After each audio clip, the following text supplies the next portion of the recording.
Newton's law में सबसे पहले पढ़ा था। पहले शुरुआत ऐसे हुआ। पहले हम लोगों ने मोशन को दो पार्ट में डिवाइड किया था। एक होता है काइनेमैटिक्स। तो काइनेमैटिक्स में आप किस तरह के चीज़ को पढ़ोगे या काइनेमैटिक्स क्या है, तो उसमें हम लोग क्या पढ़ते हैं, मोशन ही पढ़ते हैं, लेकिन उसमें किसी मोशन के काज की ज़रूरत नहीं पड़ती। तो काइनेमैटिक्स वो ब्रांच है जिसमें हम पढ़ते हैं मोशन विदाउट काज। इसके बाद उसी मोशन में दूसरा है काइनेटिक्स। दूसरा क्या है, काइनेटिक्स। काइनेटिक्स का मतलब है मोशन विथ काज। अब बच्चों फिर आगे बात आया कि मोशन का कारण क्या है। तो गैलीलियो ने बताया कि मोशन का कारण क्या है, फोर्स है ना। तो फोर्स तो बहुत सारा टाइप का है। तो जिसमें मैंने शुरू में आपको दो फोर्स की बात किया। एक मैंने पढ़ाया इंटरैक्शन फोर्स, और उस इंटरैक्शन में कितने फोर्स थे, 4। नाम बताइए। पहले स्ट्रांग इंटरैक्शन, फिर इलेक्ट्रोमैग्नेटिक इंटरैक्शन, फिर वीक इंटरैक्शन, और फिर ग्रेविटेशनल इंटरैक्शन फोर्स हो गए 4। इसके बाद बच्चों फिर हम लोगों ने बात करी कि कांटेक्ट फोर्स। तो कांटेक्ट फोर्स में जैसे पाइवट कांटेक्ट है, टेंजेंशियल कांटेक्ट है, और एक कांटेक्ट और है नॉर्मल कांटेक्ट। तो मैंने अभी नॉर्मल कांटेक्ट आपको पढ़ा दिया। तो नॉर्मल कांटेक्ट का मतलब है नॉर्मल फोर्स, और वो कांटेक्ट पॉइंट कांटेक्ट है। और नॉर्मल इसलिए बोलते हैं कि हमेशा जो फोर्स है वो कांटेक्ट पॉइंट के नॉर्मल होता है, मतलब परपेंडिकुलर माने नॉर्मल होता है। तो ऐसा फोर्स जो कांटेक्ट पॉइंट के हमेशा नॉर्मल हो, उसे क्या बोलेंगे, नॉर्मल फोर्स बोलेंगे। और उसको भी पढ़ा आप लोगों ने। पर इसका जो ज़्यादा इम्पॉर्टेंट बात थी हमारे फिज़िक्स में वो ये था कि नॉर्मल फोर्स हम क्यों पढ़ते हैं। तो उसका आंसर बच्चों ये था कि हमें किसी बॉडी का वेट मेजर करना है। वेट, क्या बोला, वेट। तो वेट को हम कैसे निकालेंगे, नॉर्मल फोर्स से। किसी भी बॉडी का वेट क्या है, उसका mg वेट हमने बताया नहीं है। mg हो भी सकता है, mg से छोटा भी हो सकता है, mg से बड़ा भी हो सकता है, और वेट 0 भी हो सकता है। और वेट को जानने के लिए आपको क्या निकालना पड़ता है, नॉर्मल फोर्स। तो हमारा फिजिक्स में यही यूज़ है कि जब भी नॉर्मल फोर्स पूछेगा तो वेट जानने के लिए। दूसरा मैंने फिर ये बताया कि अगर किसी बॉडी में से नॉर्मल फोर्स निकल जाए, अब निकल कैसे जाएगा, जब आप एक्सटर्नल फोर्स लगाएंगे तो नॉर्मल फोर्स डिस्प्लेस हो जाता है। जैसे जैसे फोर्स बढ़ाएंगे वैसे वैसे नॉर्मल फोर्स बॉडी से निकलने लगता है। और अगर वो बॉडी से निकल गया तो बॉडी को क्या करेगा, पलटते हुए जाएगा। इसका मतलब हम उसमें पढ़ते हैं कपलिंग। कपलिंग माने रोटेशन। तो बॉडी रोटेट कर गया, तो नॉर्मल फोर्स निकलने से ही बॉडी रोटेट करता है। तो उसके लिए पढ़ा था कि कितना फोर्स लगाएंगे कि ताकि वो रोटेट कर जाए या टपलिंग हो जाए, वो बात हो गई। इसके बाद फिर बच्चों यहाँ पे बात ये आया कि जो फोर्स का कारण क्या है। अभी तो आपने पढ़ा कि मोशन का कारण फोर्स है, फोर्स में ये वाला फोर्स हो गया। अब ये बोला गया कि फोर्स का क्या कारण है, तो उसको हम लोग बोलते हैं कि रेजिस्टिव प्रॉपर्टी होती है मटेरियल के अंदर। और रेजिस्टिव प्रॉपर्टी वो कौन सी प्रॉपर्टी है, जो अपने मोशन वाला स्टेट को बदलना नहीं चाहता। अगर वो रेस्ट में है तो मोशन में नहीं आना चाहता, मोशन में है तो रेस्ट में नहीं जाना चाहता, और हमें उसका स्टेट बदलना है तो हमें क्या करना पड़ेगा, एक्सटर्नल फोर्स लगाना पड़ेगा। तो ये हुआ न्यूटन का फर्स्ट लॉ। उसमें आपने पढ़ा कितने इनर्शिया पढ़ा था बच्चों, एक पढ़ा था इनर्शिया ऑफ मास, दूसरा आपने पढ़ा था इनर्शिया ऑफ कांटेक्ट एरिया, तीसरा पढ़ा था इनर्शिया ऑफ कांटेक्ट टाइम, चौथा आपने पढ़ा था इनर्शिया ऑफ डायरेक्शन, और पांचवा पढ़ा था इनर्शिया ऑफ ज्योमेट्री। ये सब पढ़ के ख़त्म कर लिया। आपका वो फर्स्ट लॉ कंप्लीट हो गया। उसके बाद फिर बच्चों हम लोगों ने सेकंड लॉ जब पढ़ते हैं, काफ़ी इम्पॉर्टेंट लॉ है। और सेकंड लॉ में न्यूटन ने क्या बताया कि हम फोर्स को मेज़र करेंगे। और जब थर्ड लॉ आएगा तो उसमें हम लोग क्या पढ़ेंगे, फोर्स का नेचर समझेंगे। तो एक बार फर्स्ट लॉ क्या बताता है, फर्स्ट ला क्या है, काज ऑफ फोर्स, फोर्स क्यों लगा। सेकंड ला क्या बताता है कि मेजरमेंट ऑफ फोर्स, मतलब फोर्स कितना लगा। थर्ड ला क्या बताता है, नेचर ऑफ फोर्स, मतलब फोर्स किस टाइप का था और फोर्स का नेचर क्या है, राइट। ये न्यूटन के 3 लॉ हैं। अब सेकंड लॉ की बातें चल रही थी, तो बच्चों सेकंड लॉ में हमने जब फोर्स का मेजरमेंट करना शुरू किया, इसको पढ़ाना शुरू किया, तो आपको मैंने एक बात पढ़ाया था, एक बात ये पढ़ाया था कि अगर पार्टिकल नेचर है, फॉर पार्टिकल नेचर, उसमें मैंने कैसे निकाला, इम्पल्स बताया था। और स्टेट बदलने के लिए केवल फोर्स नहीं रिस्पॉन्सिबल है, स्टेट बदलने के लिए फोर्स इनटू टाइम होगा। तो मैंने कहा था कि इनिशियल मोमेंटम जो भी है उसमें फोर्स लगाइए कुछ टाइम तक, और फोर्स इनटू टाइम करिए, फोर्स लगाए रहिए कुछ टाइम तक लगाएंगे आप, तब उसका मोमेंटम बदल जाएगा। तो उसी को लिखा था F इंटू टी बराबर फाइनल माइनस इनिशियल, और फिर आपने F निकाला था डेल्टा P अपान डेल्टा टी, याद होगा ना ये सब बात। और बच्चों फिर यहाँ पे हमने ये बोला था कि अगर वो पार्टिकल नेचर है, जिसे आपने पढ़ा था डिस्क्रीट मास पढ़ा था, और उस डिस्क्रीट मास के लिए अगर फोर्स निकाला जाए तो बच्चों यहाँ पे डेल्टा P अपान डेल्टा टी लिखेंगे। अब ये F बराबर डेल्टा P अपान डेल्टा टी लिखेंगे, इसमें मैंने आपको एक एग्ज़ाम्पल याद होगा बताया था, और वो एग्ज़ाम्पल था एक डिस्क पे बुलेट फायर किया गया, तो जो फोर्स निकाले थे ना आप लोग, वो आया था 2Nm0V आया था। मीनिंग ये है कि फोर्स प्रोपोर्शनल टू वेलोसिटी। पिछले वाले एग्जाम्पल से कोरिलेट कर लेंगे आप, वही पढ़ा था। इसके बाद बच्चों फिर दूसरा नंबर आया था, एक तो हुआ पार्टिकल नेचर, डिस्क्रीट मास उसे लिखवाया था मैंने, दूसरा है कंटिन्यूअस मास। अब कंटिन्यूअस मास ऐसा नहीं कि एक के बाद एक आप प्रोजेक्ट कर रहे हो, बल्कि कंटिन्यू मास फ्लो कर रहा है, तो उसकी वजह से भी फोर्स आएगा, तो फॉर कंटिन्यूअस मास। बच्चों इसमें जो फार्मूला है अगर आपको याद है तो बताइए, कल तो पढ़े थे आप। तो फॉर कंटिन्यूअस मास F बराबर क्या पढ़ा था, dP अपान dt। वेक्टर है तो आप वेक्टर लगा सकते हैं, आप ऐसे लिख दो, मैग्नीट्यूड ही लिख दो।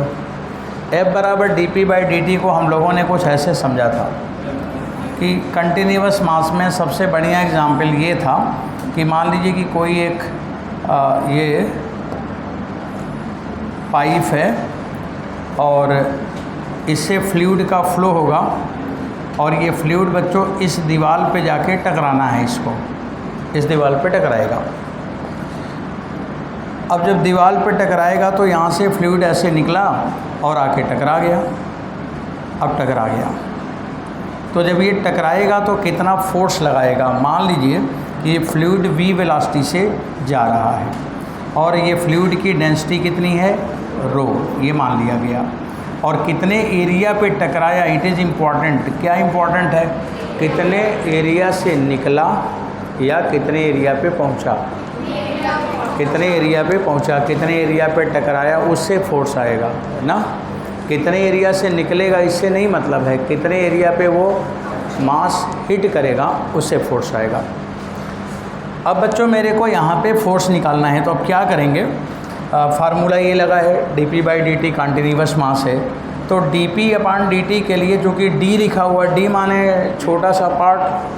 अब जब छोटा सा पार्ट है तो आपको छोटा सा पार्ट लेना पड़ेगा, तो छोटा सा पार्ट लेने के लिए मैंने ये सेगमेंट ले ली, इतना सेगमेंट ले लिया, ये वाला,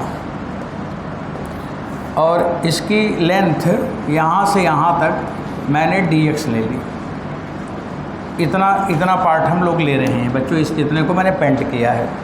अब यहाँ पे F मैं लिखूँगा, चलिए dP की जगह जहाँ पे मोमेंटम है P बराबर mv, तो dm इंटू स्पीड v, क्योंकि स्पीड v से जा रहा है, और ये जो मैंने पेंट किया है ना, इसका मास कितना है, dm अपान dt।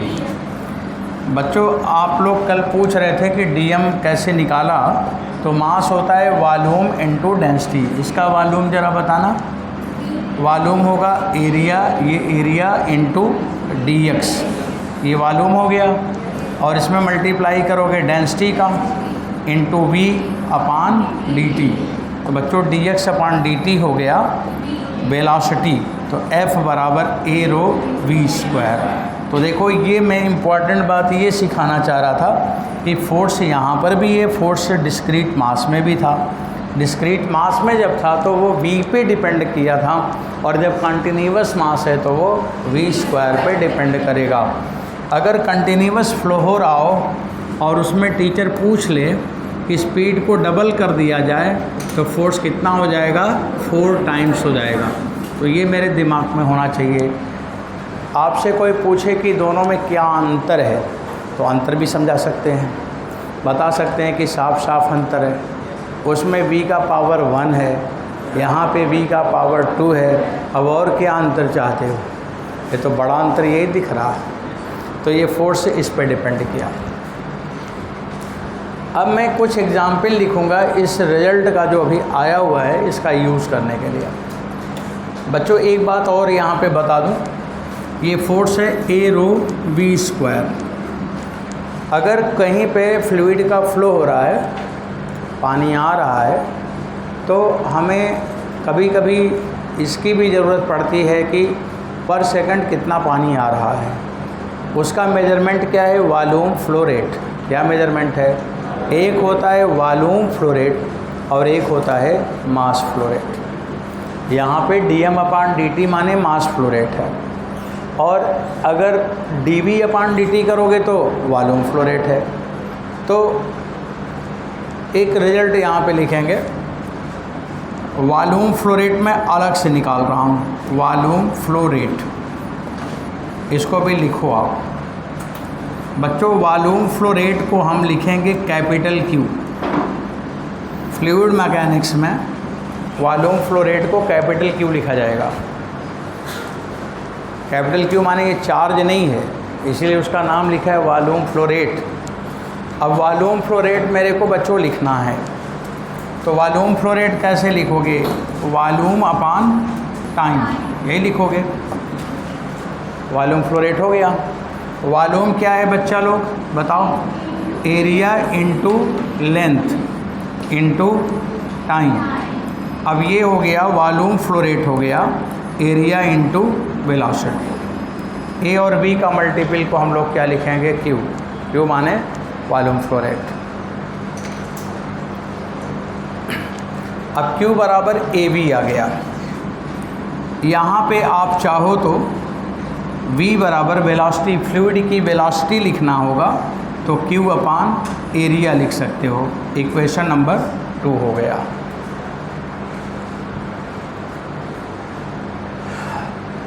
अब बच्चों इसे इक्वेशन 1 बनाओ आप, और ये वाला इक्वेशन 2 बनाइए। अब from first and second, from first and second, आगे मैं बढ़ रहा हूँ, आप भी थोड़ा स्पीड में लिखते रहें।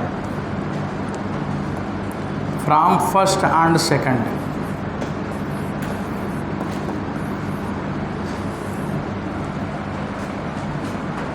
v की वैल्यू उसमें रखो f वाले में, तो f बराबर क्या होगा, a रो और v स्क्वायर। v माने q अपान a का स्क्वायर हो गया, है ना।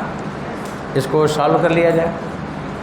अगर इसको मैं सिंप्लीफाई करूँगा तो बच्चों f बराबर आएगा q square rho upon area, ये आ रहा। ये भी फोर्स का एक्सप्रेशन है, इसको मैंने थर्ड इक्वेशन लिख ली। अब किसी पाइप से, किसी ट्यूब से पानी का फ्लो हो रहा है, फ्लूइड का फ्लो हो रहा है, और वो किसी दीवार पे टकरा रहा है, तो उस दीवार पे फोर्स लगाएगा। क्वेश्चन में पूछा जाता है कि जो फोर्स वो लगाएगा वॉल पर, वो फोर्स एरिया पे डिपेंड कैसे करेगा, डायरेक्टली प्रोपोर्शनल होगा कि इन्वर्सली प्रोपोर्शनल। क्या होगा, अब आप एग्ज़ाम में रहेंगे तो इन्वर्सली लिख देंगे, पहला वाला देखे होंगे तो डायरेक्टली लिख देंगे। आपने तो एरिया को दोनों देख लिया, एक में डायरेक्ट भी है और दूसरे में इन्वर्स भी है। अब अगर सवाल में असर्शन रीजन में यही आ जाए कि फोर्स एरिया पे डिपेंड कैसे करेगा, तो समस्या बन गई ना। एक में कैपिटल ए के प्रोपोर्शनल है और एक में कैपिटल ए के इन्वर्स प्रोपोर्शनल है। आपने बच्चों जो फार्मूले आपने अभी पढ़ा है वो ये इस तरह से है। देखो कंटिन्यूअस मास के लिए अब ये दो रिजल्ट आपके पास है जो आपको अपने पेपर में जगह जगह यूज़ करना पड़ेगा। अब वो दोनों एक साथ में लिखूँगा। कंटिन्यूअस मास, एक फोर्स है F equal to A rho v square, और एक बच्चों फोर्स है F बराबर q square rho upon area. Depending on the situation कि आपके सवाल में लिखा गया है, ऐसा नहीं कि आंख बंद करके भिड़ जाओगे सवाल लगाना है, पहले पढ़ना कि लिखा क्या है। अगर उस क्वेश्चन में लिखा हुआ है कि वेलोसिटी कांस्टेंट है, कंपेयर करा रहा है, क्या करा रहा है, कंपैरिजन, और कांस्टेंट वेलोसिटी का फ्लूइड दो वाल पे टकरा रहा है, कांस्टेंट स्पीड का फ्लूइड दो वाल पे टकरा रहा है, तो फोर्स वाल पर जो एक्सपीरियंस होगा वो एरिया पे कैसे डिपेंड करेगा। अगर वेलोसिटी कांस्टेंट है तो more area more force, F इस पे डिपेंड कर गया। अगर वेलोसिटी कांस्टेंट है तो ये हुआ। दूसरा कंडीशन है कि अगर वॉल्यूम फ्लो रेट कांस्टेंट हुआ, मान लो उसने पेपर में लिखा कि 100 लीटर पर मिनट पानी वाल ए पर भी टकरा रहा है और 100 लीटर पर मिनट वाल बी पर भी टकरा रहा है, तो वाल ए का एरिया कुछ दे दिया, वाल बी का एरिया कुछ दे दिया, तो बोलेगा कि एरिया एक का कम है एक का ज़्यादा है और वॉल्यूम फ्लो रेट बराबर है, तो which wall experience more force, more area और less area, wall of less cross section area, less cross section area, कौन एरिया, कौन एरिया बोला, क्रॉस सेक्शन, ये भी ध्यान रखना है, क्रॉस सेक्शन एरिया। तो अगर Q कांस्टेंट है तो फोर्स किस पे डिपेंड कर गया, इन्वर्स। तो बताइए एरिया पे दोनों फार्मूले आ गए कि नहीं, एरिया पे प्रोपोर्शनल भी है और इन्वर्स प्रोपोर्शनल भी है। आप बच्चों नीट का एग्ज़ाम देने जा रहे हैं, कम्पिटिटिव एग्ज़ाम, कम्पिटिटिव एग्ज़ाम यही है, कहाँ पे क्या चेंज हो रहा है वही सीखना है, वही थियरी है, वही सवाल है, वही हमें आना भी चाहिए।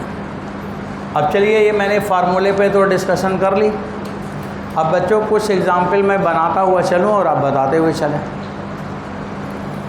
अब आप सभी लोग इसको लिखने के बाद अब हमें कुछ रिजल्ट्स आपसे पूछने हैं, आप बताते जाएंगे। देखो मैं फिगर पहले बना दूँ, एग्जाम्पल 1 2 3 4 ऐसे बढ़ेंगे लेकर।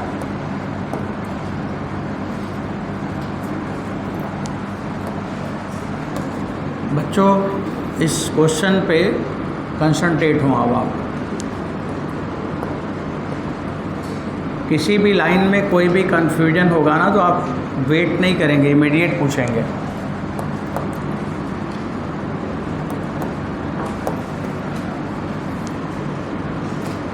देखो भाई इधर, अब यहाँ से ये फ्लूइड कोई फ्लो कर रहा है, इधर जा रहा है वाल की तरफ,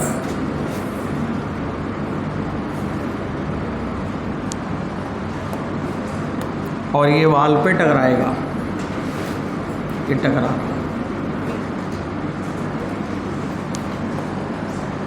जितने एरिया पे हिट कर रहा है वो एरिया में थोड़ा ये पेंड कर दिया, क्रॉस सेक्शन एरिया ए है।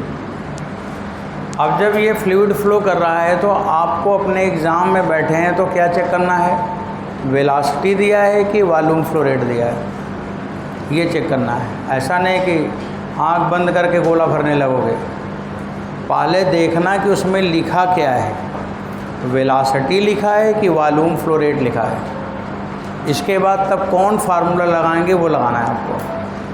अब बच्चों मैंने यहाँ पे वेलोसिटी दे दिया v दे दिया और इसकी वेलोसिटी v1 दे दिया और ये जो वाल है इसकी वेलोसिटी मैंने v2 दे दिया। अभी वाल रुका हुआ था, अब ये ज़रूरी है कि वाल रुका रहे, उसका माना है वो भी चल दिया, वाल भी चल रहा है और पानी को तो जाना ही है और इसकी डेंसिटी यहाँ पे रो है। बच्चों ये बताइए फोर्स कितना लगा वाल पर, F का मान यहाँ पे मैं F दिखा रहा हूँ, जल्दी से बोलिए। F बराबर A row V1 plus V2 का स्क्वायर हो गया। एक आपको ये पता चला। इसके बाद फिर देखिए दूसरा एग्जाम्पल पूछ रहा हूँ। अब देखो इसको ना इधर घुमा दिया, इधर, और बच्चों ये वेलोसिटी v2 हो गया, राइट। अब आप हमें बताओ ना F का मान क्या होगा। A row v1 minus v2 होगा कि v2 माइनस v1? जोर से बताओ क्या होगा। v2 माइनस v1, मतलब v2 माइनस v1 का मतलब v1 ज़्यादा है कि v2? अगर v2 ज़्यादा होगा v1 से तो पानी दीवार पर पहुंचेगा? हैं? एक आदमी पत्थर फेंका एक आदमी के ऊपर और आदमी की रफ्तार पत्थर की स्पीड से ज़्यादा है तो पत्थर उसको टच करेगा कभी?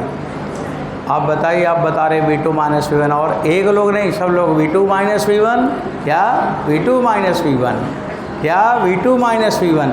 अरे एक बार भी सोच लिए होते कि क्यों बार बार पूछा जा रहा है। आपको v2 की वैल्यू ज़्यादा रखनी है तब फोर्स लगेगा कि v1 की वैल्यू ज़्यादा होगी तब फोर्स लगेगा?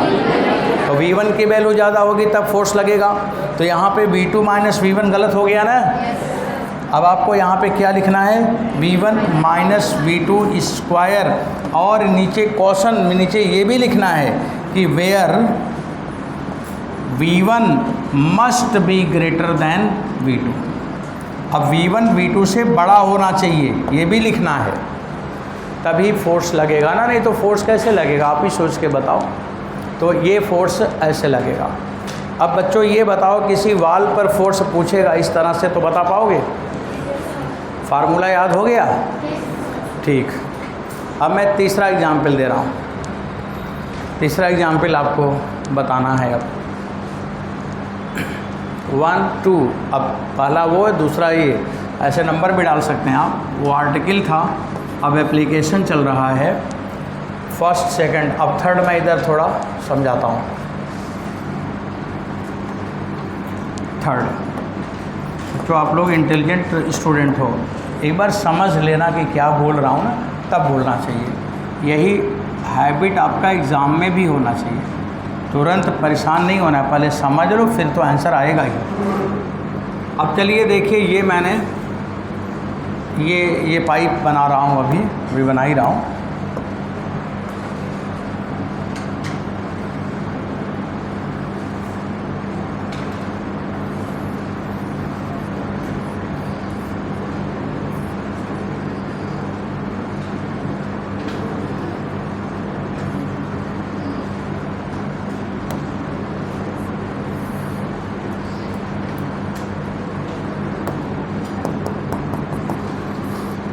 ये पंप है। अभी फिगर सही कर दूं। ये ओपन है यहाँ पे, ये ओपन है यहाँ पे, ये ओपन है यहाँ पे, इधर ये ओपन है, इधर ये ओपन है। ये पंप लगा हुआ है।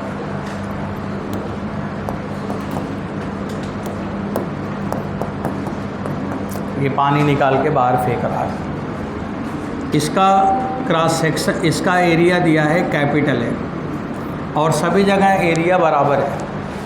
और जो पानी यहाँ से चला बच्चों v वेलोसिटी से, और यही v वेलोसिटी से ये बाहर जा रहा है, ऐसे बाहर जा रहा है। अब यहाँ पे कुछ पॉइंट दिखाया जा रहा है। ये पॉइंट नंबर, ये पॉइंट P है, ये पॉइंट एस है, ये पॉइंट टी है यहाँ पे, और यहाँ पे पॉइंट आर है। डिफरेंट पॉइंट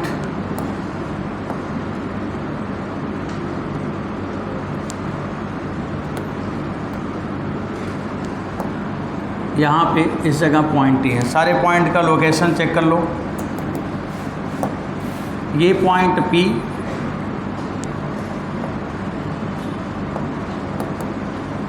बच्चों ये वाला पॉइंट P है, ये वाला पॉइंट S है, ये वाला पॉइंट T है, ये वाला पॉइंट R है। 3 पॉइंट वहाँ पे नज़दीक नज़दीक, एक पॉइंट यहाँ नीचे लिखा हुआ है। लिखा है कि किस पॉइंट पे फोर्स ज़्यादा होगा, at which point force is maximum।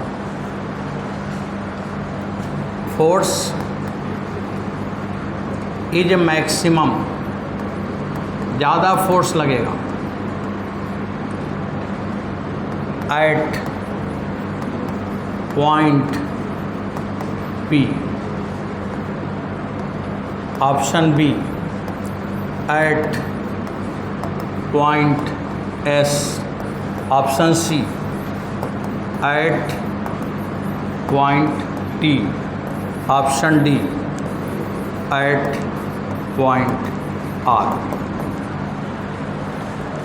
आप लोगों ने गांव में या कहीं पंपिंग सेट देखा होगा तो कभी केयर किए होंगे, तो जहाँ पे पाइप ऐसे मुड़ता है, बेंड होता है इस जगह, तो वहाँ पर पाइप के ऊपर पाइप वेल्ड कराई जाती है।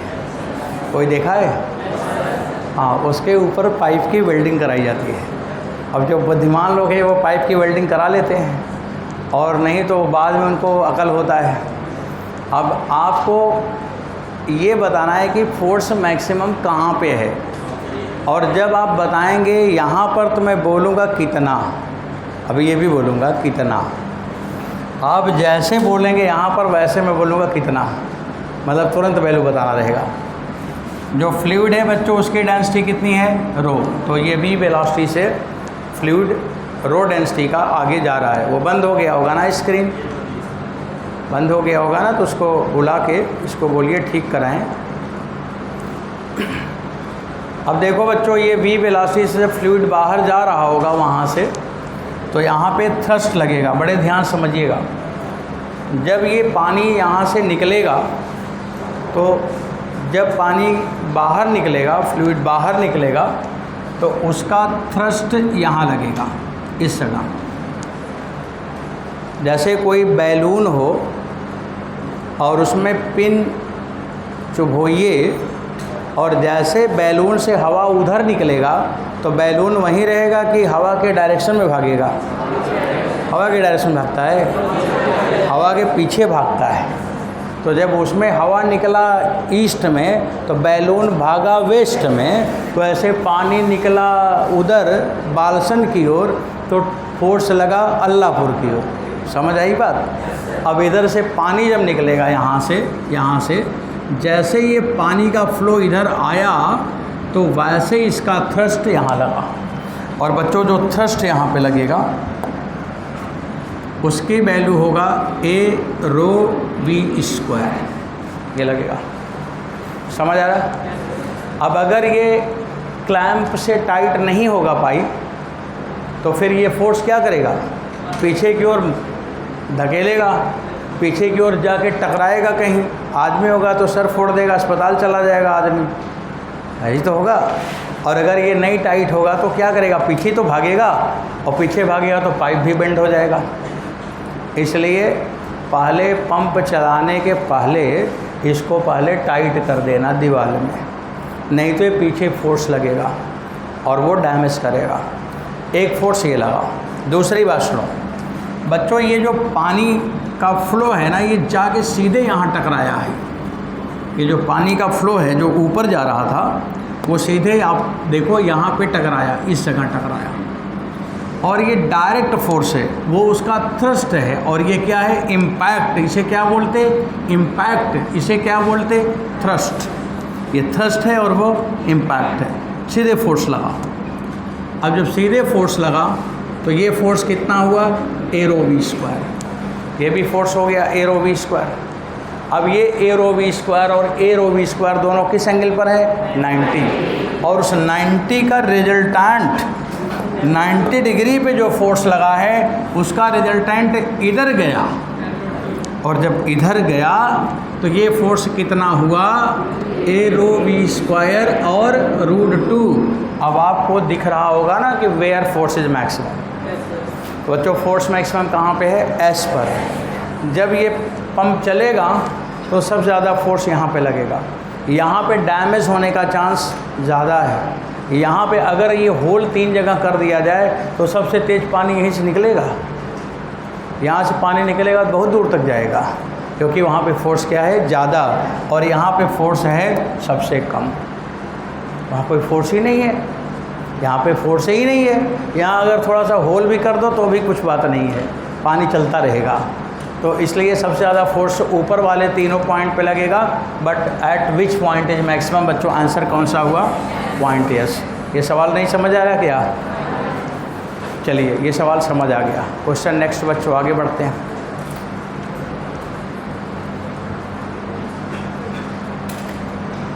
अब इसे हटाया जाए। आप थोड़ा स्पीड बढ़ाइए बच्चों, काम ज़्यादा है। आप बिल्कुल मशीन जैसे बने रहिए, न्यूटन सेकंड लॉ चल रहा है, एकदम सवाल का बम्बार्डमेंट होगा, एकदम बहुत तेज़ी से बढ़ेगा क्वेश्चन। आप बस एक एक कॉन्सेप्ट को सीखते जाइए, एक एक सवाल पे 20-20 सवाल आएंगे, और आपको उतने करके प्रैक्टिस करनी है। ये पॉइंट हटाया जाए ना। चलो अब ये हो गया, आगे बढ़ाते हैं। अच्छा अभी आप अगर लिख भी रहे हैं तो मेरे को चित्र बनाना पड़ेगा।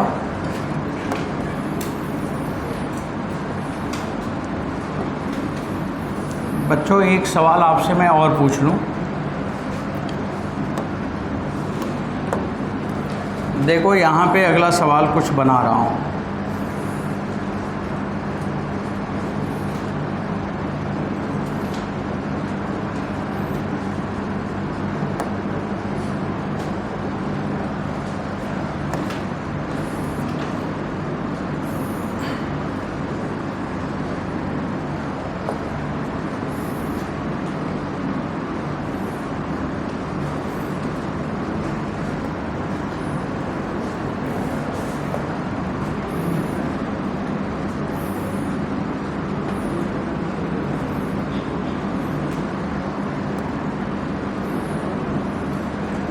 देखो घरों में इस तरह से नल लगे होते हैं, 3 तरह का। बाज़ार में यही 3 तरह के नल आते हैं। इसलिए आते हैं कि आपको समझ आता है कि नहीं नल का खेल। अब ये 3 नल है। अब इन तीनों से पानी का फ़्लो हो रहा है। अब बच्चों पानी का फ़्लो हो रहा है तीनों से। अंतर क्या है तीनों में, व्हाट इज़ द डिफरेंस?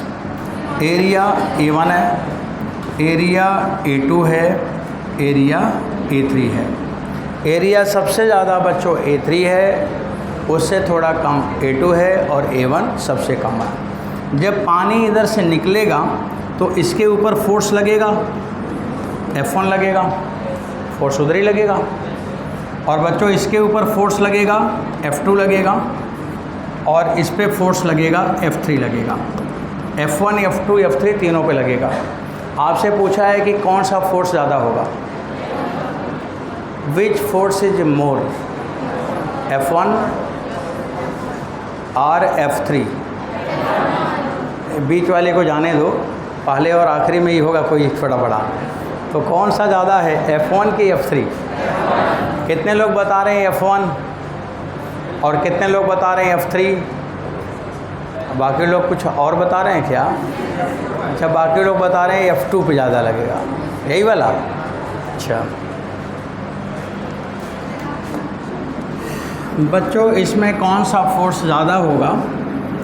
जब मैंने आपसे ये पूछा कि कौन सा फोर्स ज़्यादा होगा, तो जो आप पागल जैसे आंसर तुरंत दे दिए, वो आपको करना नहीं था ये काम। आपको पूछना चाहिए था कि यहाँ पे क्या क्या चीज़ तीनों में कांस्टेंट है। या तो वेलोसिटी कांस्टेंट होगा, या तो वॉल्यूम फ्लो रेट कांस्टेंट होगा। 2 तरह का केस चल रहा है ना। अभी मैंने क्वेश्चन इज नॉट कंप्लीट, आप इस पे आंसर कैसे दे दिए, इसका मतलब है कि अभी भी आप बेस नहीं पकड़ पा रहे हैं, अभी भी हवा में ही उछल रहे हैं। पहले पूरी इन्फॉर्मेशन पता होगा तब काम करोगे, ऐसे नहीं काम चलेगा। अब यहाँ पे देखो, अगर मैंने ये दिया है बच्चों, अब मैं सवाल पूरा कर रहा हूँ। हैविंग कांस्टेंट वेलोसिटी, अगर वेलोसिटी तीनों में कांस्टेंट है, v कांस्टेंट है, तो उस कंडीशन में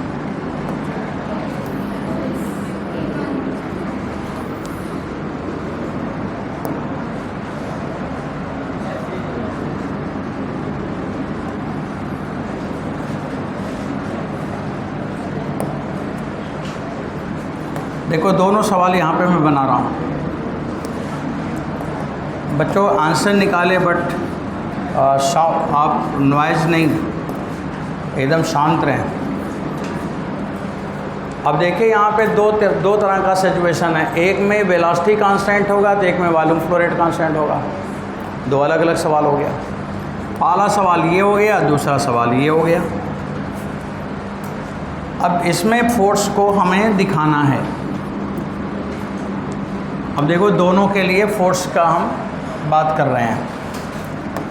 पहले इस ऊपर वाले के लिए देखेंगे, 1 के लिए डिब्बा इधर बना रहे हैं, बॉक्स इधर बना रहे हैं।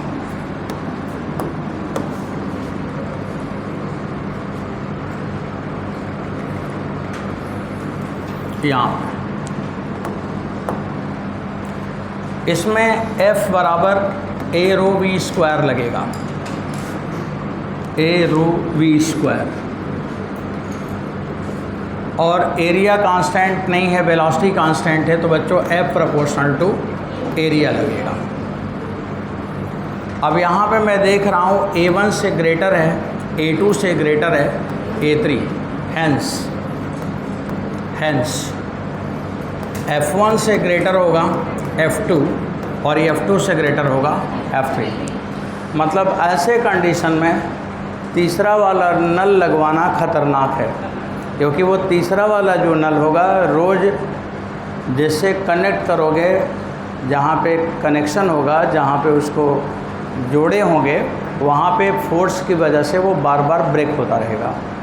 तो हम उस जगह ये वाला नल लगाएं तो उसमें लॉसेस कम होंगे, और वो वाला नल लगाएंगे तो लॉसेस वहाँ पे ज़्यादा होगा। क्यों ज़्यादा होगा समझ आ रहा? क्योंकि वो फोर्स ऊपर लगेगा, तो जहाँ पे आपने उसको टाइट किया होगा, नट बोल्ट रोज़ उखड़ता रहेगा, रोज़ समस्या बनती रहेगी। अब यहाँ पे दूसरे वाले केस में अगर हम बात करें, दूसरे वाले में, तो इसमें जो फार्मूला लगेगा फोर्स का, वो बच्चों लगेगा Q² A इंटू रो, ये लगेगा। और इसमें बच्चों Q कांस्टेंट है तो F इन्वर्स होगा एरिया के, राइट। अब हम यहाँ पे फिर ऐसे लिखेंगे, A1 ग्रेट, उल्टा लिखा है ना, A1 लेस है, सबसे छोटा है,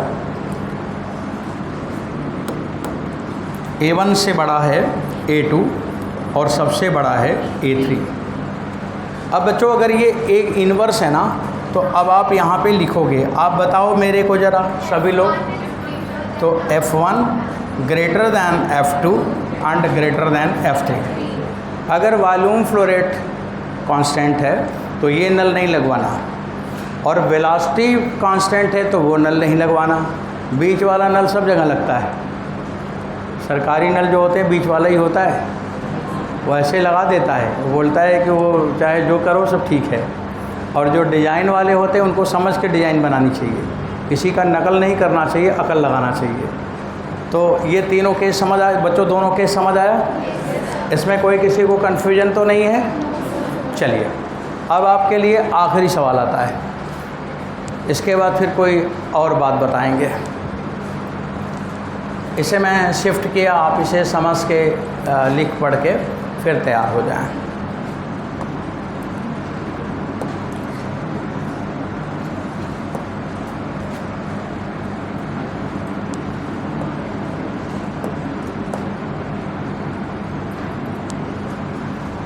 बच्चों मैं कोई क्वेश्चन बना रहा हूँ,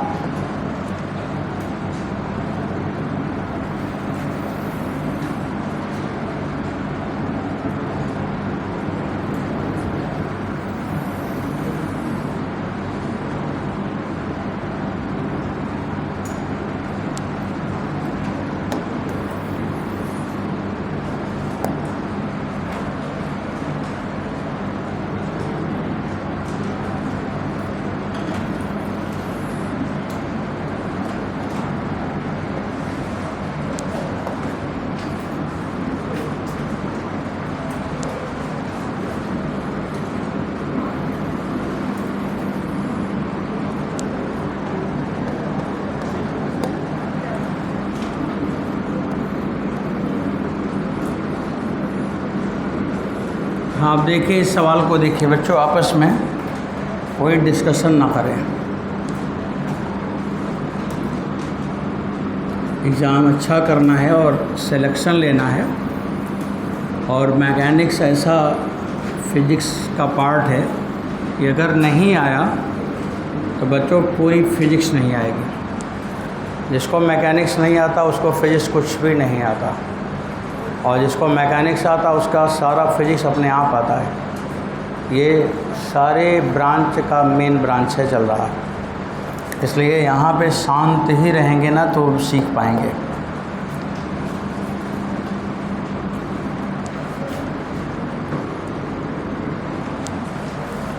देखो अब हम क्वेश्चन पे बात करें आपसे।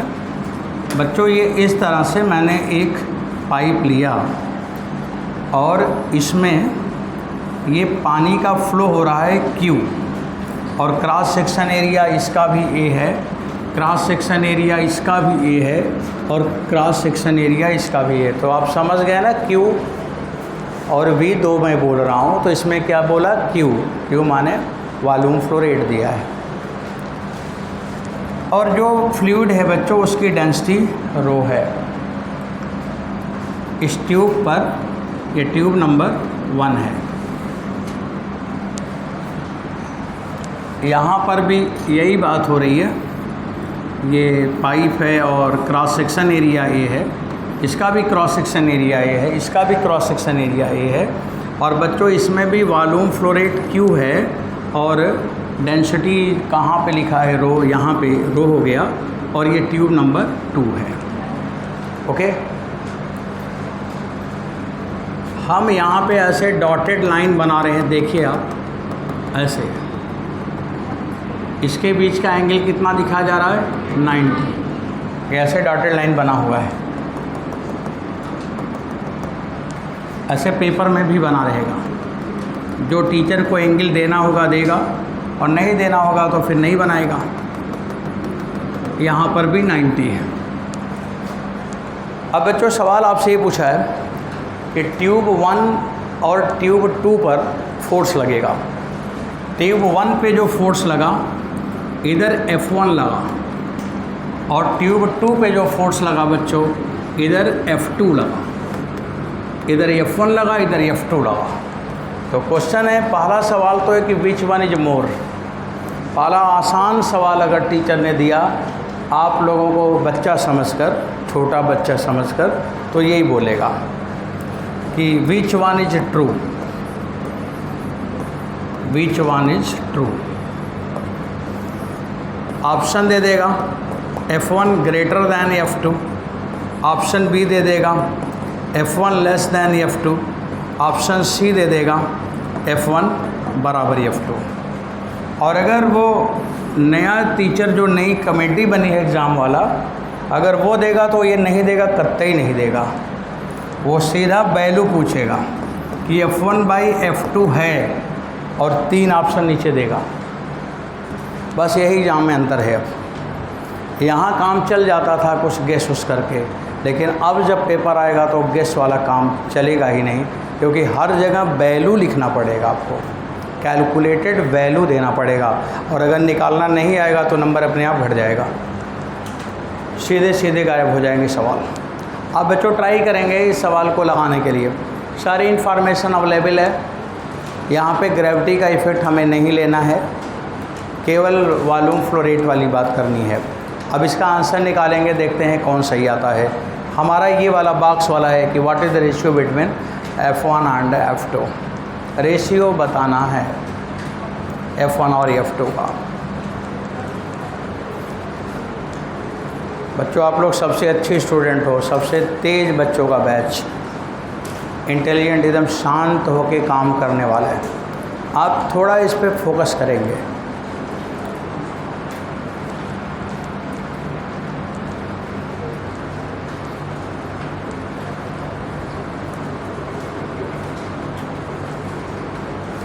अच्छा, ये पहले वाले में लिखा है कि कौन वाला सही है, अगर इसमें कोई मैच कर जाए तो बता दो।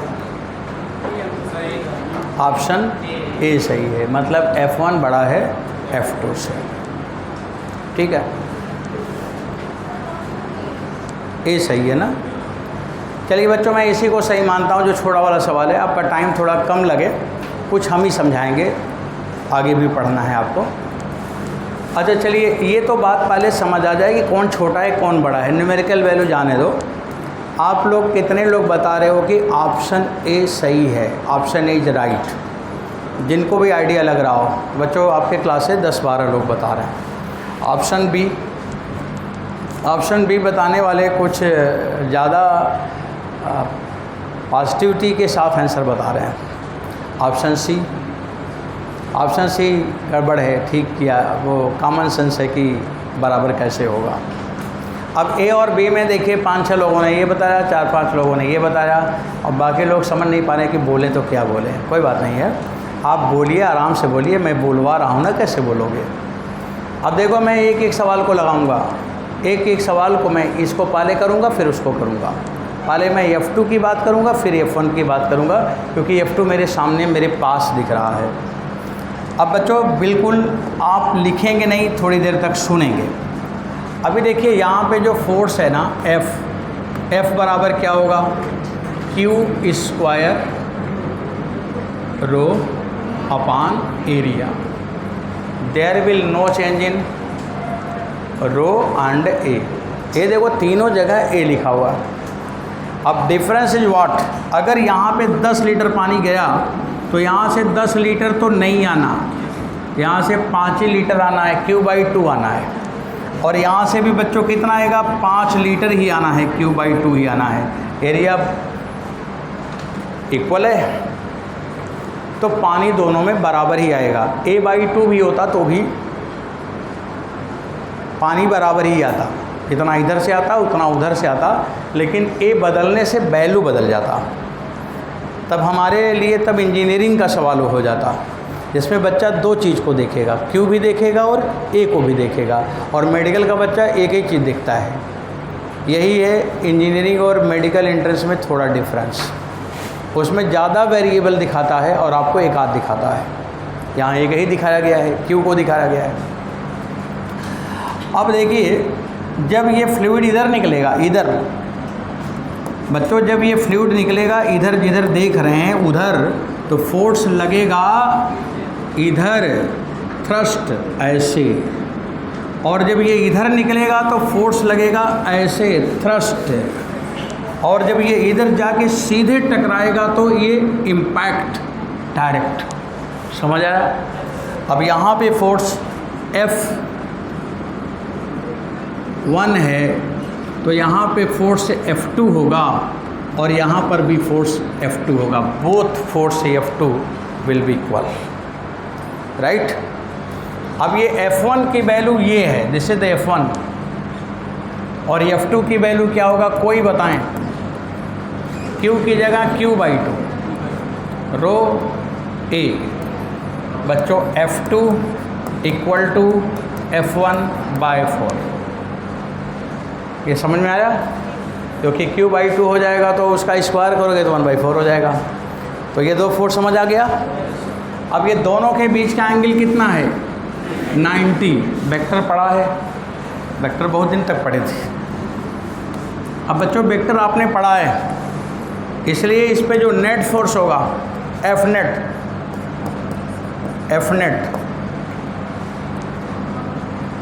ऑन ट्यूब 2, इसे ट्यूब नंबर 2 बोला जा रहा है।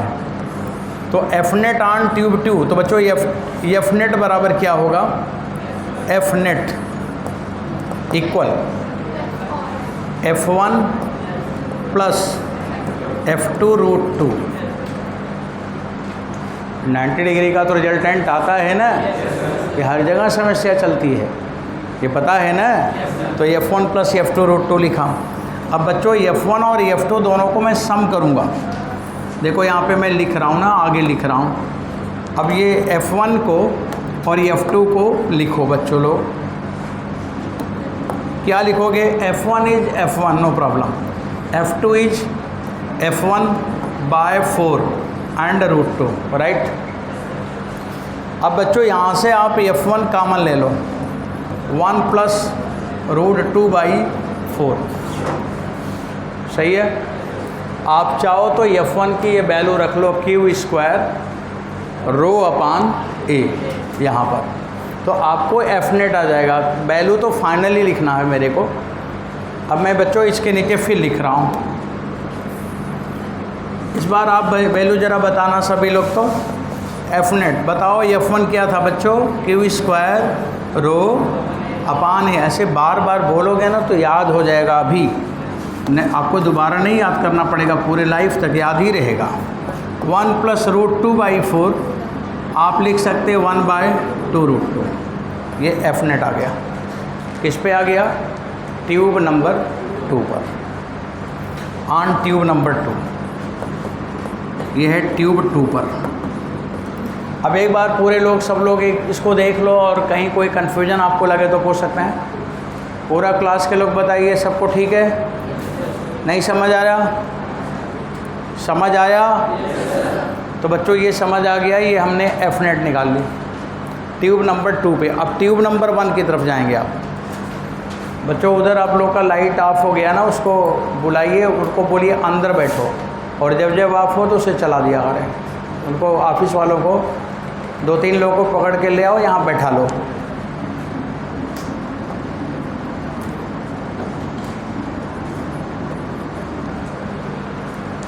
अब यहाँ पे ट्यूब नंबर 2 की बात हो गई। चलिए ट्यूब नंबर 1 की बात शुरू कर लेते हैं।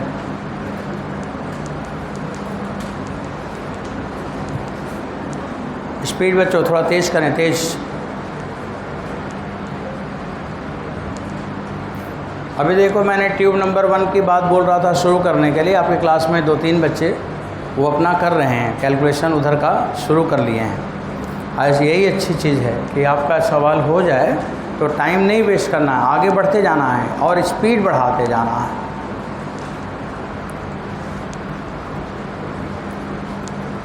अब देखो कहाँ चेंज होगा। फिगर चेंज करूँ, हटाया जाए? आप देखेंगे, आप मेरे को बता के फिर लिख लेना, मेरे साथ जल्दी हो जाएगा। बच्चों देखो, इधर फोर्स जो लगा, इधर जो फोर्स लगा वो क्या है? F1। इधर पानी का फ्लो होगा, इधर पानी का फ्लो होगा, तो फोर्स किधर लगेगा? नीचे की तरफ। थ्रस्ट इधर लगेगा, थ्रस्ट इधर लगेगा।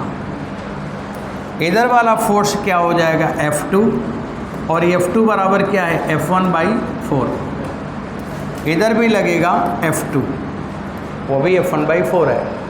अब बच्चों F2 और F2 के बीच एंगल 90, इसका रिजल्टेंट नीचे जाएगा, ये रिजल्टेंट नीचे जाएगा। अब जब नीचे जाएगा तो ये फोर्स हो गया F2√2। सही है? 90 डिग्री पे क्या हो गया? F2√2, और उधर F1 है, इधर क्या है? F2√2। तो बच्चों नेट फोर्स कितना हो जाएगा? F1 - F2√2।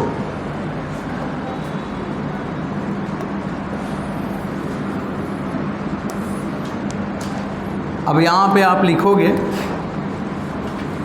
F net. कौन सा ट्यूब है? नंबर 1 था, ट्यूब नंबर 1।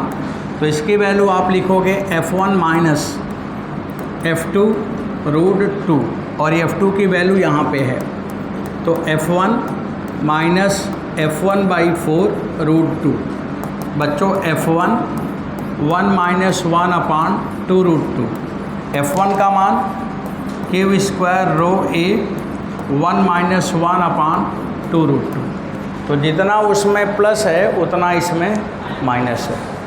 तो आप लोगों ने जो पहले मैंने पूछा था कि किस ट्यूब पे ज़्यादा फोर्स लगेगा, तो वो वाला ट्यूब कौन सा है समझ गए?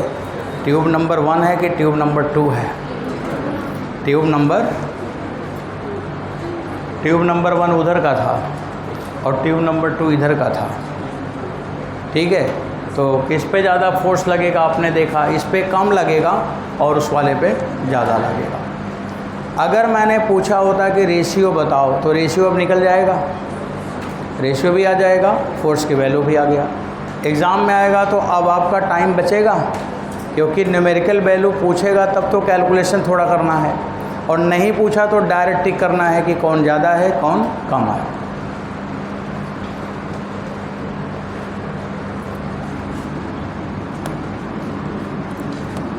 जो मैंने सवाल पूछा था, मैंने बोला था कि अच्छा क्वेश्चन यही होगा।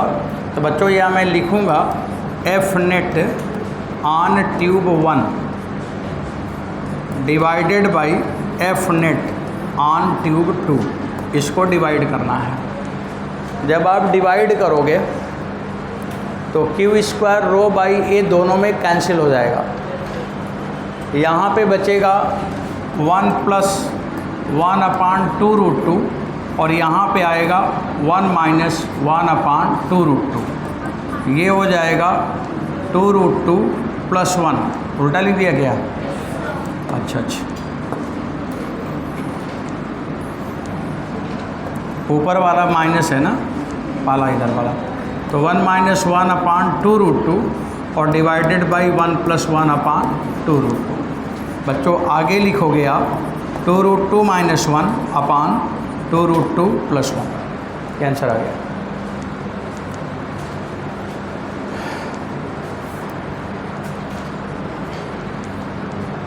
तो अगर इस ट्यूब पर आदमी बैठ जाए यहाँ पे और उस ट्यूब पे बैठ जाए तो कौन वाला आदमी तेज़ी से ऊपर भागेगा? उधर वाला ट्यूब का कि इधर वाला ट्यूब का? इधर वाला ट्यूब का। तो पानी का रॉकेट बन सकता है कि नहीं? पंपिंग सेट चलाओ, इसमें पानी लगाओ और गंगा जी के बीच में एक आदमी को इसी पे बैठा दो और इसके बाद जैसे ही पानी का फ्लो इसमें होगा वैसे ट्यूब आदमी से ऊपर उठने लगेगा कि नहीं? और उसको दे दो संगम में गंगा जी का आरती करे, सारा पब्लिक देखेगा, देखो गंगा जी के बीच में से आदमी कैसे ऊपर उठ रहा है। इसे लगाया जा सकता है मेला में। तो ये पानी वाला रॉकेट है, हम इससे भी ऊपर जा सकते हैं। तो बच्चों एनीवे आपको कॉन्सेप्ट समझ आया? चलिए, ये तो मैं ऐसे बोला कि ध्यान रहे कि ऐसा सवाल पूछे तो हम जान पाएँ। ये एप्लीकेशन है, इसी को कहते हैं फिजिक्स का एप्लीकेशन। आपने कोई फार्मूला पढ़ा तो कहाँ पे यूज़ हो सकता है, कैसे यूज़ हो सकता है, ये पता हो जाए। बच्चों अभी ये 2 बात मैंने पढ़ाई, अब मैं तीसरी बात लिखने जा रहा हूँ। अपने आप को और शांत करिए बच्चों, एकदम शांत, एकदम से नो मूवमेंट, ना तो बॉडी में हो ना तो मुंह में हो, एकदम शांत, एकदम शांत। अभी आप लोगों ने फिजिक्स कभी पढ़ी नहीं है, कभी नहीं पढ़ी है, वो आपके चेहरे से दिख रहा है। आप यहाँ पढ़ रहे हैं, अब फिजिक्स आप यहाँ पे पढ़ेंगे। इसके लिए अपने आप को कंट्रोल करो, शांत करो और फिर कभी न भूलने वाली फिजिक्स पढ़ोगे। बस ध्यान से सुनते जाओ, सीखते जाओ, समझते जाओ। अब बच्चों मैं तीसरी बात शुरू करने वाला हूँ। बताइए, अभी जब आपने कंटिन्यूअस मास पढ़ा तो F बराबर क्या था? F बराबर बच्चों dP/dt था। हाँ, फिर आप लिखोगे F = d/dt और P बराबर क्या होगा? mv होगा। इसको मेरे को डिफ्रेंशिएट करना है। आप बताइए, इसको डिफ्रेंशिएट करना है, क्या लिखेंगे? d/dt के बाद mv लिखा है ना, तो इसमें एक फंक्शन m है, दूसरा फंक्शन v है। कौन कौन लोग डिफ्रेंशिएट करा सकते हैं? बहुत सारे लोग करा सकते हैं। आप बोलिए, आप बैठिए, आप बोलिए। हाँ, रुकिए, आप बोल रहे हैं, बोलिए।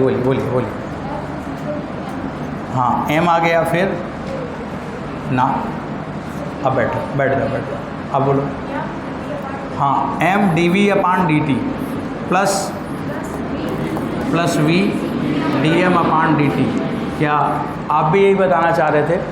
हाँ, तो यहाँ पे dv/dt बोलना था, ए नहीं, dv/dt, क्योंकि मेरे को d/dt दिखना चाहिए था।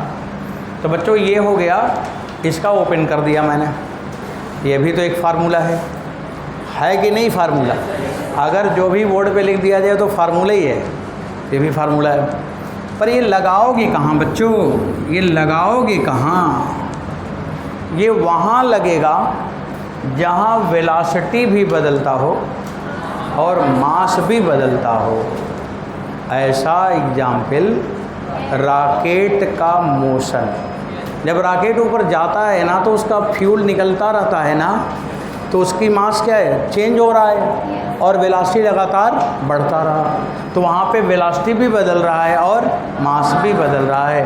तो ये वाला जो फार्मूला है आप इसको अप्लाई करोगे फॉर मोशन ऑफ रॉकेट। आपको एक चैप्टर में अलग से रॉकेट का मोशन ही पढ़ाऊँगा, जो कंजर्वेशन ऑफ मोमेंटम और न्यूटन्स लॉ का कॉमन चैप्टर है, उसको मैं यहाँ पे डिस्कस करूँगा।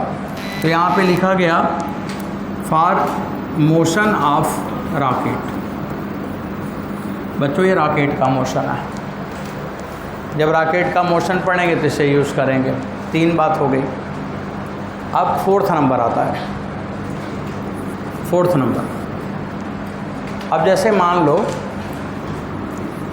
सवाल में ये दे दिया जाए वेलोसिटी कांस्टेंट है। बच्चों मान लो किसी टीचर ने ऐसा क्वेश्चन बनाया कि जिसमें वेलोसिटी ना बदले, वेलोसिटी कांस्टेंट हो जाए।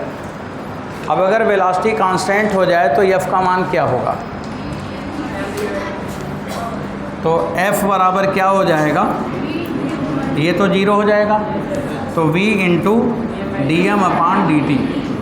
कहीं भी मास के चेंज होने से अगर फोर्स लग रहा हो तो उसे फोर्स नहीं, उसे क्या कहते हैं, थ्रस्ट। क्या बोलते हैं, थ्रस्ट। तो अगर मास बदल रहा है और उसके बदलने से फोर्स लग रहा है तो उसको हम लोग बोलते हैं थ्रस्ट। तो बच्चों ये F बराबर v d m by d t है। आप यहाँ पे कह सकते हो थ्रस्ट लिख सकते हो, और ये थ्रस्ट होगा v d m upon d t. NEET के एग्ज़ाम में एक क्वेश्चन पूछा हुआ था, वो सवाल यहाँ पे मैं बना रहा हूँ। बच्चों एक ये बैलून था ऐसे,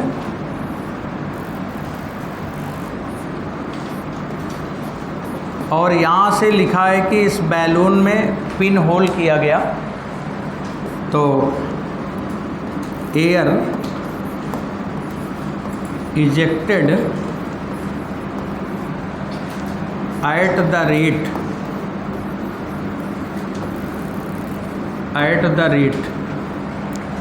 10 किलोग्राम पर सेकंड, 10 किलोग्राम पर सेकंड with 10 मीटर पर सेकंड स्पीड, with 10 मीटर पर second speed. Then find thrust on balloon, then find thrust on balloon। तो बैलून पे थ्रस्ट कितना होगा ये पूछा। अब बच्चों थ्रस्ट पूछा, थ्रस्ट किधर लगेगा, अगर एयर उधर फ्लो करेगा तो थ्रस्ट तो इधर ही लगेगा ना।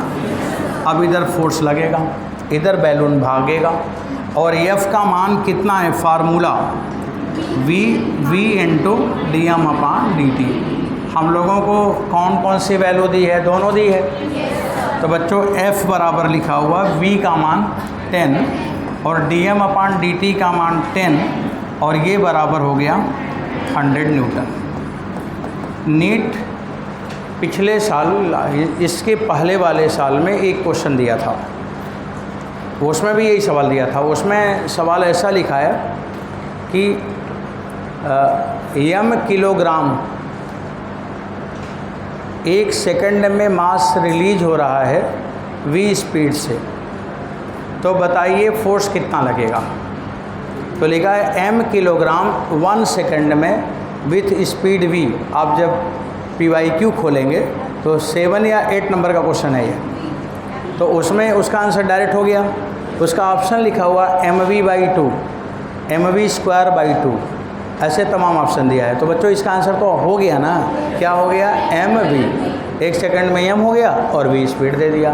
तो यही क्वेश्चन, यही सब आता है मेडिकल में, ऐसे ही सवाल आते हैं। आप पढ़े रहेंगे तो बिल्कुल टाइम ही नहीं लगेगा, एकदम गोला भरते भरते तेज़ी से भागोगे, पूरा टाइम फिजिक्स में बचा लोगे। तो बच्चों ये सवाल यहाँ पे हो गया। कितने केस हो गए भाई, 4। अभी एक और बचा है। अब अगला नंबर आता है, आगे मैं बढ़ाऊँगा। बच्चों उधर पीछे थोड़ा आप लोग का डिस्टर्बेंस चल रहा है, उधर लाइट का, तो आप ही लोग बताएंगे तो मैं आगे बढ़ जाऊँगा, क्योंकि बीच बीच में आप लोग को रुक जा रहे हो।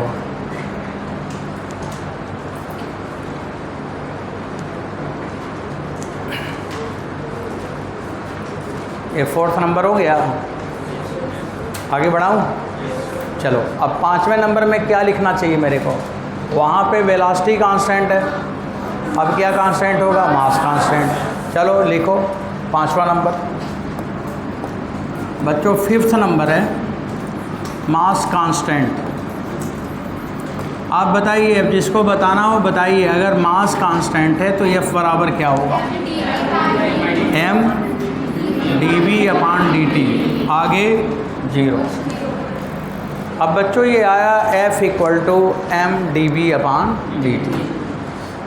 यहाँ पे m हो गया और dV/dt असलेशन हो गया और ये F हो गया। आप लोग यही फार्मूला पढ़े हैं, वो अभी आया।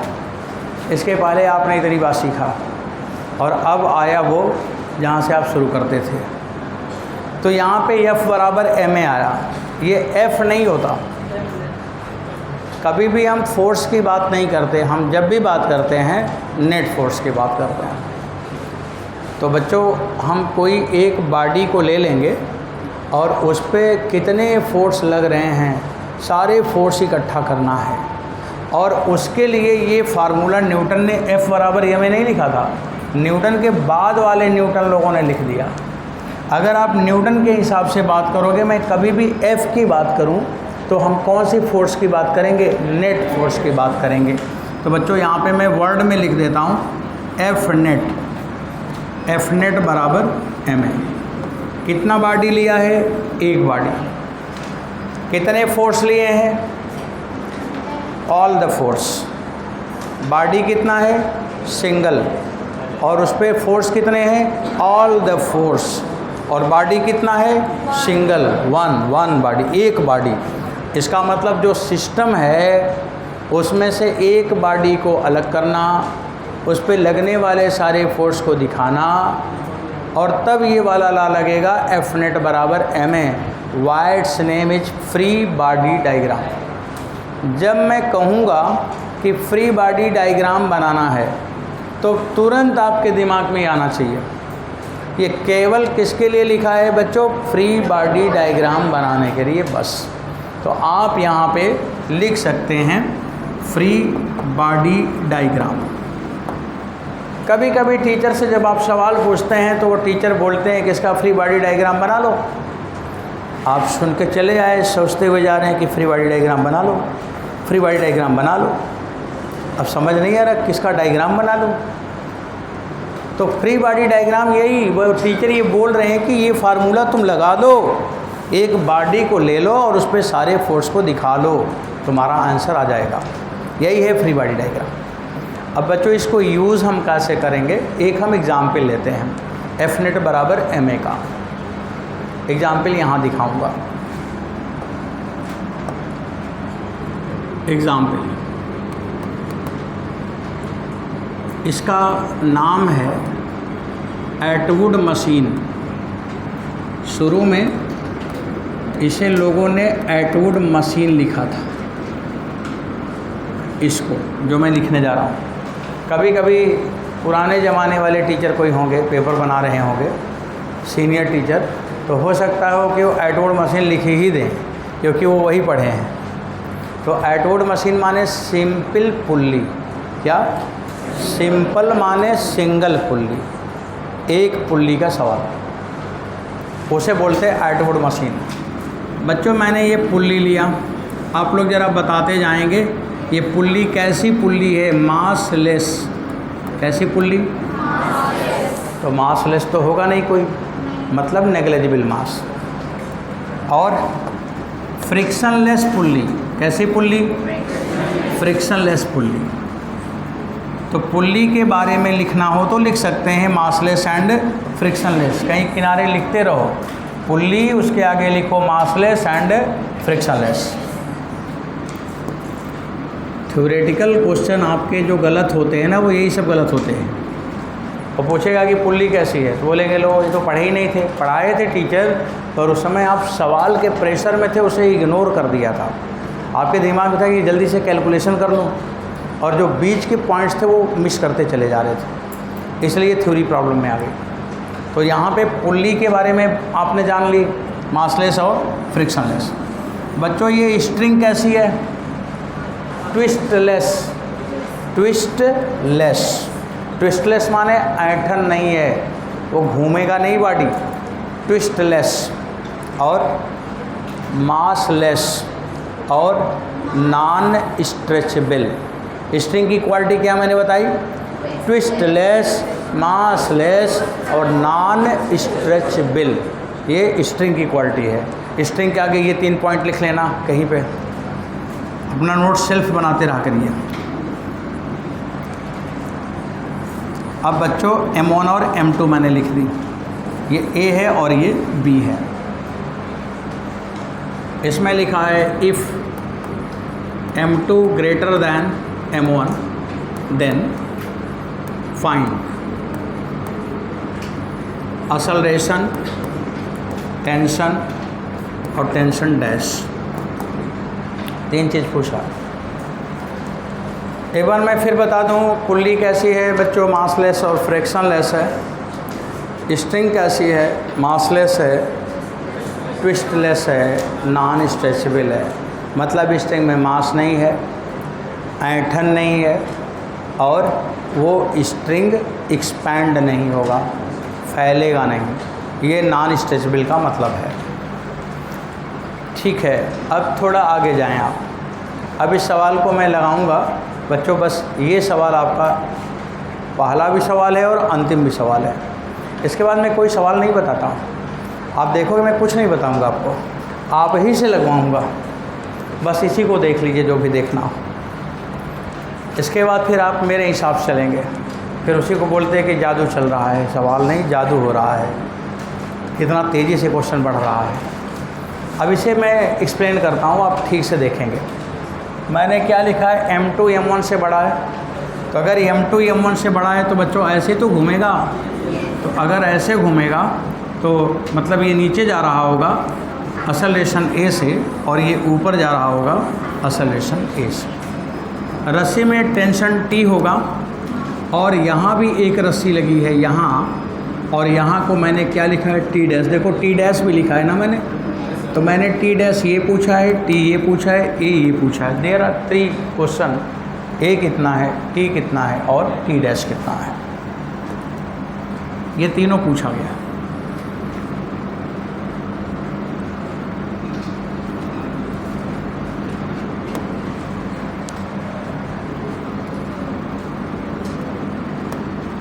अब बच्चों फ्री बॉडी डायग्राम हमको बनाना है, पहले A का बनाएंगे फिर B का बनाएंगे।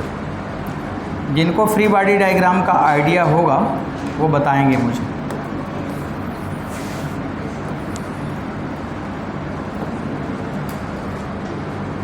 बच्चों मैंने ब्लॉक A ले लिया। बताइए ब्लॉक A जब हम ले लेंगे तो यहाँ पे पहले उसका मास M1 हो गया। बच्चों ये फोर्स लग गया M1G। यहाँ पे रस्सी में टेंशन T है और ये जा रहा है ऊपर। न्यूटन ने कहा था F नेट बराबर ma है। F नेट कौन बड़ा है, M1G की T? अगर ये ऊपर जा रहा तो T ही तो खींच रहा होगा। तो बच्चों जब मैं लिखूँगा F नेट बराबर ma, देखो यहाँ नहीं गलती होनी चाहिए, तो F नेट माने T माइनस M1G बराबर M1A। बच्चों एक इक्वेशन आ गया। अब हम ब्लॉक B का बनाएंगे। अब यहाँ पे हम ब्लॉक B का बनाएंगे।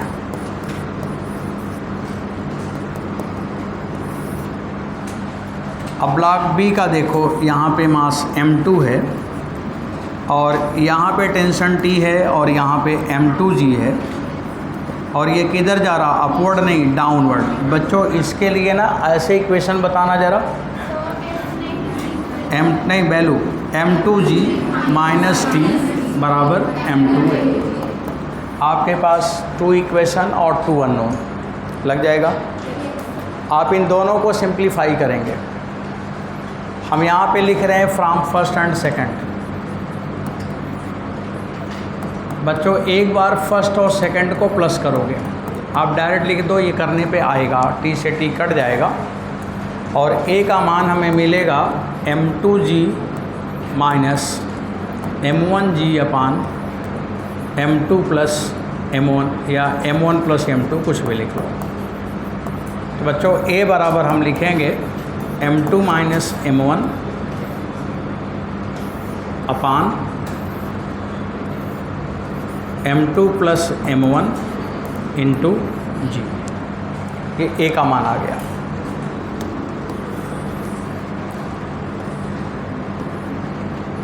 ये a की वैल्यू हो गई। अब अगर इस a की वैल्यू हम किसी इक्वेशन में रख दें, मान लो पहले में रख दें, value of a put in 1, value of a put in 1 first equation में, तो जब पहले में रख देंगे तो t का मान कितना आएगा 2m1 m2 अपान m1 प्लस m2 इंटू जी। अभी जब t की वैल्यू पूछे तो अगर ऐसा कोई सवाल है तो आप डायरेक्ट लिख लो, इसलिए लिख रहा हूँ कि आप सीधे लिख सकते हो। a का मान पूछे तो सीधे लिख सकते हो। ये वैसे हमें याद भी होना चाहिए। हम डेरिवेशन नहीं करेंगे, पहला आर्टिकल है आपके किताब का, तो बच्चों ये t तो पता होना चाहिए। अब बच्चों बताओ t डैश कितना होगा, t होगा कि 2t होगा? आप देख रहे हैं ना t डैश कहाँ पे है? t डैश देखो ऐसे है, देखो इधर सुनो, एक ये पुल्ली है और यहाँ पे t डैश है, बच्चों सुनते रहो, और ये रस्सी है, रस्सी का काम है खींचना, तो ये अपनी ओर खींचेगा। एक ही स्ट्रिंग है तो t इधर भी होगा। अब देखो 2t नीचे है और एक t डैश ऊपर है, तो अपवर्ड बराबर क्या हो जाएगा डाउनवर्ड, इसलिए t डैश बराबर क्या लिखोगे 2t, और इसे में 2 से मल्टीप्लाई करोगे तो t डैश आ जाएगा। अब t डैश की वैल्यू हो जाएगा 4m1 m2 अपान m1 प्लस m2 इंटू जी। बच्चों अब एक बार ये बताइए कि जो मैंने अभी लिखा है आपको ये समझ आया? आपको ये कोई समझने में दिक्कत नहीं होगी, पहले भी पता होगा और एक बार मैंने लिख के दिखा भी दिया। अब आप एक सवाल लिखिए। अब बच्चों धीरे धीरे हम पूरे न्यूटन्स लॉ पे क्वेश्चन बिखराएंगे, चारों तरफ डिस्ट्रीब्यूट करेंगे। बस इसके अलावा यहाँ कुछ नहीं है। अब जो भी होगा वो मेरे थ्रू ही होगा। आपने यहाँ पे जान लिया, ये फार्मूला जान लिया, एफ नेट बराबर एम ए जान लिया। अब जो भी क्वेश्चन आए ना इसमें अप्लाई करना है।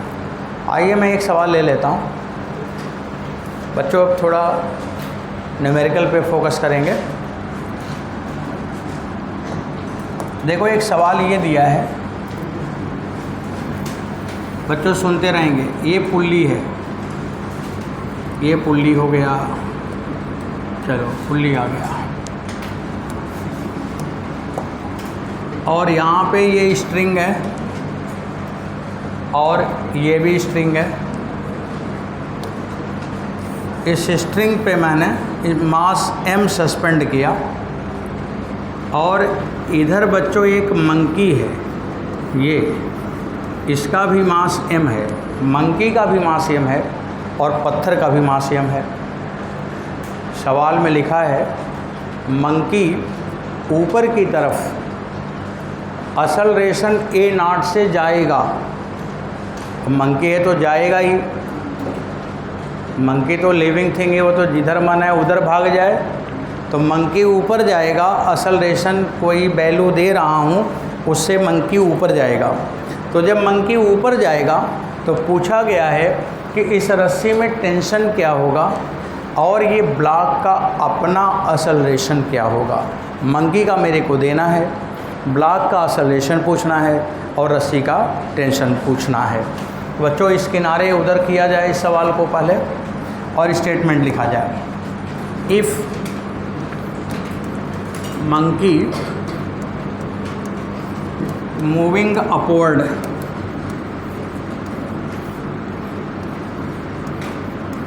रनिंग अपवर्ड, मूविंग अपवर्ड कुछ भी लिख सकते हैं, रनिंग अपवर्ड ज़्यादा अच्छा वर्ड होगा। तो a monkey moving upward with acceleration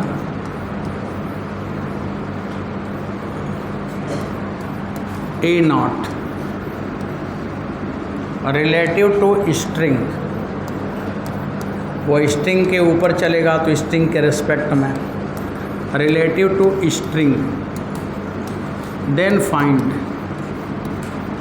find बच्चों आपके एग्ज़ाम में नीट में आएगा तो केवल यही एक चीज़ आएगा, कोई टेंशन इन स्ट्रिंग, हमारे हिसाब से यही आएगा,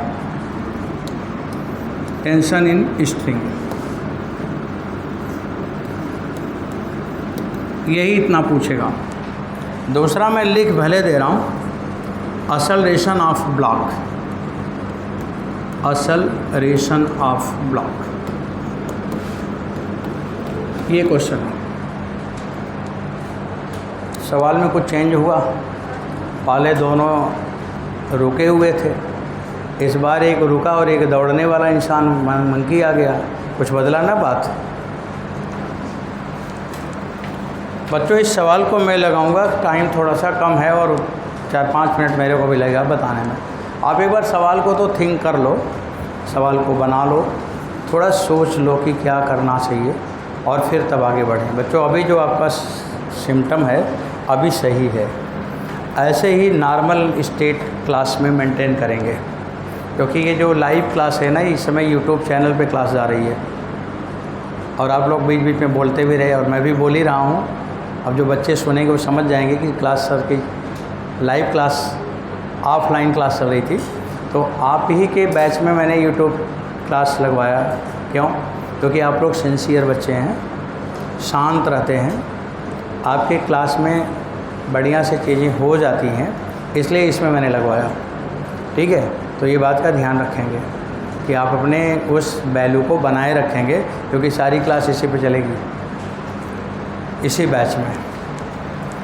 तो ध्यान रखेंगे इन सब बातों का कि अच्छा, क्योंकि सारे लोग, कोई भी पूरा यहाँ के भी लोग देख सकते हैं, हमारे जो स्टूडेंट हैं वो दूसरे कंट्री में जॉब कर रहे हैं, वो भी देखते हैं कि सर क्या पढ़ा रहे हैं, तो वो भी समझेंगे कि अभी जूनियर कैसे आने लगे, कि पढ़ती नहीं क्या, इतनी छोटी छोटी बात नहीं बता पा रहे हैं। तो बच्चों ये सब ध्यान रखेंगे, क्योंकि आपका उसमें वैल्यू लगा हुआ है।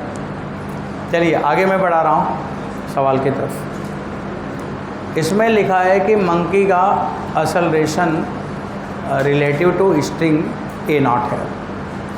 न्यूटन का लॉ लगेगा। न्यूटनियन फ्रेम क्या है, एक एक बात सुनिएगा।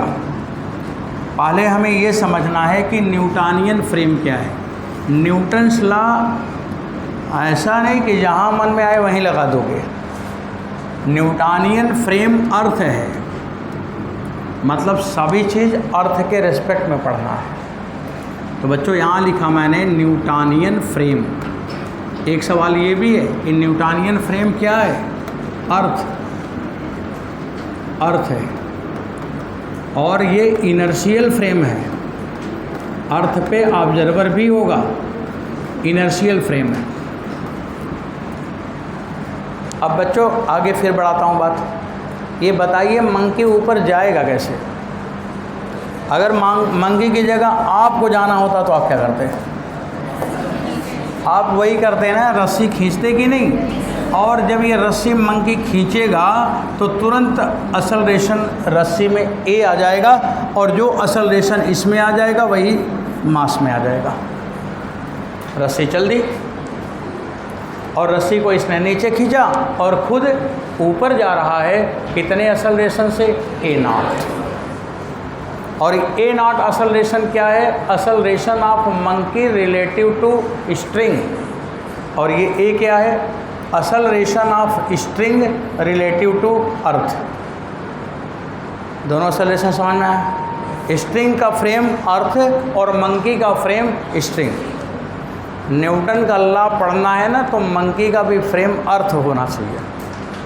अब बच्चों मैं फ्री बॉडी डायग्राम मंकी का बनाने जा रहा हूँ, ध्यान देंगे। FBD monkey.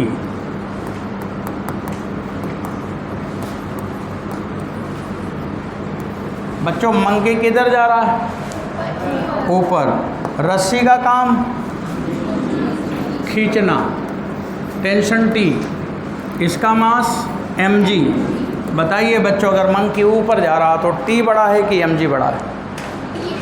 टी बड़ा है, तो F net T minus m g बराबर एम। ये वैसे ही है जैसे नदी के ऊपर नाव चले तो रस्सी के ऊपर बंदर चले, है तो वही केस। नदी के ऊपर नाव तो रस्सी के ऊपर मंकी।